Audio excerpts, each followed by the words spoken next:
pushed with carbon dioxide out of the keg and into your glass. Cask beer is either, in really traditional places, it's still gravity fed out of just a tap on the cask, but most places hand pull it on a pump. So if you order a cask beer at Titletown, you'll see the bartender pumping the hand pump on the cask, and that's actually using a mechanical action to pull the beer up into the glass. It's a lot more work for the bartenders, but it doesn't require a 600-pound tank of liquid CO2 like we have sitting over there. So there's advantages and disadvantages.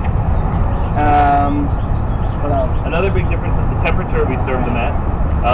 Cask beer is trying to stay true to the traditional English way of serving beer, which was to store it in the cellar and then pour it directly out of there. So their cellar temperature was basically, you know, like a root cellar. So it was in the low to mid 50s Fahrenheit. So that's the temperature that we serve our cask beer at to sort of match that tradition. And then the other thing is, it's much more common to find unfiltered beer in a cask than in a keg.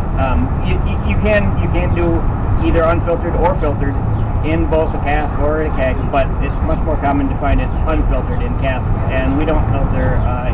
Virtually none of our cask beer gets filtered here. Maybe occasionally we would find a reason to do it, but not very often. And for the record, Dave mentioned that some breweries take the yeast out and then add yeast back, and when we make casks, we leave yeast in the beer from the original fermentation.